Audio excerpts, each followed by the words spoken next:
Hello everyone, welcome back to technical classes. इस video में हम लोग जानेंगे कि किस प्रकार से हम लोग को तैयारी करना चाहिए। प्रीवियस जिससे हम लोग डिप्लोमा में तैयारी किया करते थे वैसे किस प्रकार से तैयारी करना चाहिए, किस प्रकार का एग्ज़ाम पैटर्न होता है, कब से एग्ज़ाम होगा, क्लास कब से चलेगा, उसके बाद एग्ज़ाम डेट क्या होने वाला है, ताकि हम लोग को प्लानिंग करने में एक आसानी और सुविधा मिल जाए। बहुत सारे लोगों का यह क्वेश्चन था, आप ही लोगों में से बहुत सारे स्टूडेंट का यह क्वेश्चन था कि सर जब एडमिशन हो गया अब किस प्रकार से तैयारी किया जाए। उसी पर हम सोचे कि वीडियो लेक्चर बना देते हैं ताकि आप लोगों को अच्छा से समझाया जा सके।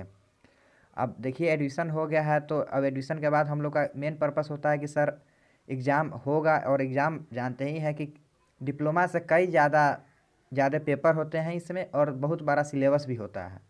सिलेबस भी छोटा नहीं होता है, सिलेबस बहुत बड़ा होता है। तो डीपली नॉलेज, क्योंकि बीटेक है, डिप्लोमा से कहीं ज़्यादा इसका फास्ट सिलेबस होता है, तो कैसे इसको पढ़ा जाए और कैसे इसको क्रैक किया जाए और कैसे इसमें अच्छा नंबर उठाया जाए, इसके ही बारे में हम लोग जानेंगे। तो सर आप लोग को जिन लोगों का भी एडमिशन हो गया उसको फर्स्ट ऑफ ऑल कंग्रेचुलेसन्स। उसके बाद अब प्लानिंग और स्ट्रैटेजी के बारे में हम लोग समझेंगे कि किस प्रकार से हम लोग को तैयारी करना चाहिए। देखिए, प्लानिंग और स्ट्रैटेजी कब होता है, जब आपको लगभग अप्रॉक्सीमेटली डेट आपको पता होता है कि कितना दिन हमारे पास है एग्ज़ाम के तैयारी करने के लिए।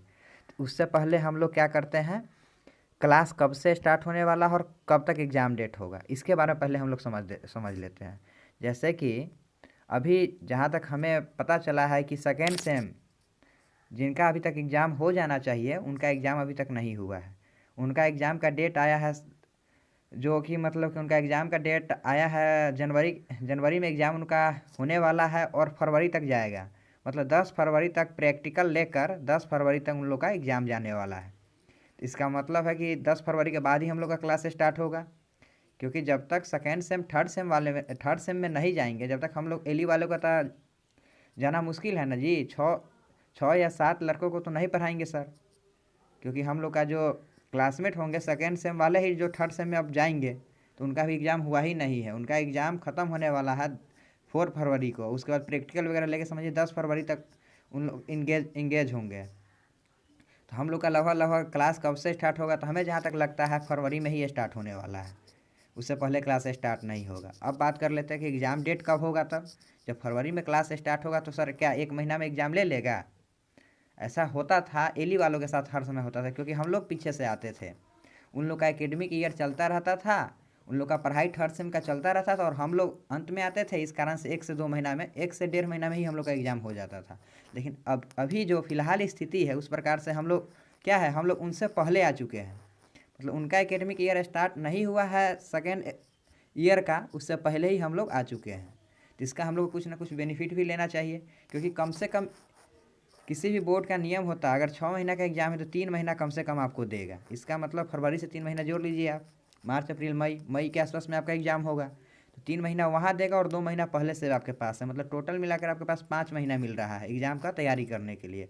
अब बात कर लेते हैं कि हाँ, आप प्लानिंग कैसे करें। अब हमारे पास समय पता चल गया है कि हमें कितना महीना मिलने वाला है, तो सर 5 महीना या 4 महीना मान लीजिए। इस हिसाब से हम लोग को तैयारी करना है। तो आप लोगों में से बहुत सारे लोग ऐसे भी सोच रहे होंगे, सर डिप्लोमा था, हम 1 महीना में तैयारी करके अच्छा सा नंबर लिया लेते थे, बीटेक में क्या दिक्कत होने वाला है? कोई दिक्कत नहीं होने वाला है। तो वैसे नहीं सोचिए, क्योंकि इसका सिलेबस बड़ा होता है, इसमें बहुत सारे पेपर पढ़ने हैं, नए पेपर पढ़ने हैं, जिनका किसी भी सब्जेक्ट से समझिए ना कि जो डिप्लोमा में नहीं पढ़े उनसे भी ज़्यादा और नए नए पेपर पढ़ने हैं। तो नॉलेज इन्हेंस करना है हम लोग को, बढ़ाना है, तो कुछ डीपली पढ़ना पड़ेगा और ज़्यादा समय देना पड़ेगा। बीटेक भी हम लोग इसलिए करते हैं क्योंकि हमें डिप्लोमा से ज़्यादा नॉलेज चाहिए और ज़्यादा डीपली नॉलेज चाहिए। इसी कारण से हम लोग क्या सोचते हैं कि नहीं, अच्छा से पढ़ना है। तो अच्छा से पढ़ने के लिए तो प्लानिंग करना पड़ेगा, अपना रणनीति बनाना पड़ेगा एग्ज़ाम के लिए। तो आप यहाँ पर सेल्फ स्टडी भी कर सकते हैं या ऑनलाइन क्लास भी ले सकते हैं। बहुत सारे लोग पढ़ाते हैं, उनसे ऑनलाइन क्लास भी आप ले सकते हैं या आप सेल्फ स्टडी भी कर सकते हैं। सेल्फ स्टडी और ऑनलाइन क्लास से पहले हम लोग को सिलेबस के बारे में जानना बहुत ही ज़रूरी होता है। अगर आप लोग के पास सिलेबस नहीं है तो हम ग्रुप में भेज दिए हुए हैं टेलीग्राम चैनल पर, आप खोज के देख लीजिएगा कौन कौन सा आप लोग को पेपर पढ़ना है। उस हिसाब से यूट्यूब पर बहुत सारे फ्री लेक्चर हैं, वहाँ पर जाकर देख सकते हैं और पढ़ सकते हैं आसानी से। उसके बाद अगर आप लोग को लगता है कि नहीं सर कि सिलेबस पर कुछ वीडियो वगैरह बनाइए, कहाँ से क्या पढ़ना है, तो आप कमेंट करके बताइएगा, उस पर भी हम वीडियो बना देंगे। 2-3 चीज़ आपको क्लियर हो गया होगा कि सर एग्ज़ाम पैटर्न के बारे में अब चलते हैं। जैसे कि एग्ज़ाम कब क्लास कब से स्टार्ट होगा और एग्ज़ाम डेट क्या हो गया, दो चीज़ क्लियर हो गया होगा। अब एग्ज़ाम पैटर्न के बारे में बात कर लेते हैं। एग्ज़ाम पैटर्न के बारे में जानकारी लेने से पहले हम आपको बता दें कि देखिए इसमें एक से लेकर मतलब कि 9 ही क्वेश्चन होते हैं। 9 क्वेश्चन में से हम लोग को 9 क्वेश्चन है जिसमें से 5 क्वेश्चन को अटैम्प्ट करना है। 9 क्वेश्चन मिलेंगे हम लोग को जिसमें से 5 क्वेश्चन को अटैम्प्ट करना होता है। जैसा कि 9 क्वेश्चन होते हैं जिसमें से 5 क्वेश्चन को हम लोग को अटैम्प्ट करना होता है। टोटल मिलाकर आप ये समझे कि हम लोग को 5 क्वेश्चन ही बनाना होता है। अब 5 क्वेश्चन सर कितने कितने नंबर का होता है, तो 14 नंबर का 14 मार्क्स का होता है एक क्वेश्चन। मतलब 70 नंबर का एग्ज़ाम हम लोग डिप्लोमा में भी देते थे, तो 70 नंबर का एग्ज़ाम हम लोग यहाँ भी देंगे। 70 नंबर का एग्ज़ाम यहाँ भी होगा। अब 5 क्वेश्चन जो बचता है, जो आप मतलब चूज करके बनाने वाले हैं, उसके बारे में हम लोग जान लेते हैं। जिसमें से फर्स्ट क्वेश्चन जो होता है ऑब्जेक्टिव टाइप होता है, या नेसेसरी होता है कि इसको आपको बनाना ही है। बाकी बात 8 में से 4 को बनाना है। तो फर्स्ट क्वेश्चन में सर क्या होता है, तो 10 आपको ऑब्जेक्टिव पूछे जाएंगे जिसमें से आपको मात्र 7 का ही जवाब देना है। 10 क्वेश्चन ऑब्जेक्टिव टाइप होंगे जिसमें से हमको पहला में 10 क्वेश्चन ऑब्जेक्टिव टाइप है जिसके 7 का ही जवाब देना होता है। और 7 का जवाब देना होता है, इसका मतलब प्रत्येक ऑब्जेक्टिव क्वेश्चन 2 मार्क्स का होता है। आप इससे समझ जाइए कि प्रत्येक ऑब्जेक्टिव क्वेश्चन 2 मार्क्स का होता है। और बाकी जितने भी मतलब 8 क्वेश्चन में से 4 आपको बनाना है, तो 4 बनाने के लिए 4 क्वेश्चन में ए बी होता है, ए और बी 2 क्वेश्चन होता है। मतलब प्रत्येक क्वेश्चन में 2 क्वेश्चन ऐड किए जाते हैं ए और बी कर कर, जिसका मतलब कि 7 नंबर का दोनों क्वेश्चन होता है। टोटल मिलाकर आप यूँ समझ लीजिए कि पहला क्वेश्चन हो गया ऑब्जेक्टिव टाइप जिसमें से 10 क्वेश्चन पूछेगा और 7 बनाना है। बाकी 8 क्वेश्चन बता, 8 में से 4 आपको चूज करके बनाना है। 4 में भी ए बी करके मतलब 7 नंबर का ए बी करके ऐसे ही क्वेश्चन आता है। टोटल 70 मार्क्स का क्वेश्चन पूछे जाते हैं। और एक चीज़ और आप लोग के माइंड में आता होगा, सर क्रेडिट क्या होता है किसी भी पेपर का। आप क्रेडिट के बारे में कुछ बताइए, क्योंकि किसी भी पेपर का क्रेडिट ही आपका ना CGPA तय करता है। इस कारण से क्रेडिट का बहुत ही वैल्यू होता है, खास करके पेपर के माध्यम से। बहुत सारे पेपर है जिनका 4 क्रेडिट है, थर्ड सेम में देखिएगा तो किसी का 3rd क्रेडिट है या किसी का 2 क्रेडिट है। क्रेडिट से क्या असर पड़ता है, अगर मार्क्स किसी सब्जेक्ट में मान लीजिए कि 2 क्रेडिट वाला कोई सब्जेक्ट है मैथमेटिक्स शायद 2 क्रेडिट का है, उसमें सर हम ज़्यादा नंबर उठा लेते हैं, फिर भी आपके CGPA पर उतना ज़्यादा असर नहीं रहेगा जितना आप मान लीजिए कि बेसिक इलेक्ट्रॉनिक्स पढ़ रहे हैं। बेसिक इलेक्ट्रॉनिक्स आप पढ़ रहे हैं, उसमें अगर नंबर अगर उससे कम भी है, एक रीजनेबल नंबर है, वो आपके CGPA को ज़्यादा बढ़ा देता है एज़ कम्पेयर टू मैथ।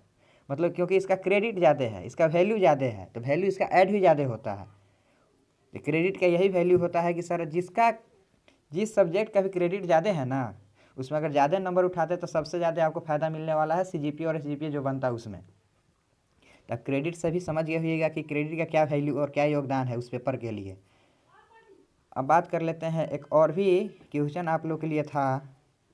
जैसे कि क्वेश्चन यही था कि कॉलेज में पढ़ाई वगैरह होता है सर। अगर कॉलेज जाएंगे, कॉलेज अटैम्प्ट करेंगे, तो क्या पढ़ाई वगैरह होता है, अच्छा से पढ़ लेंगे, वहाँ पर पढ़ने से हमारा कंप्लीट हो जाने वाला है।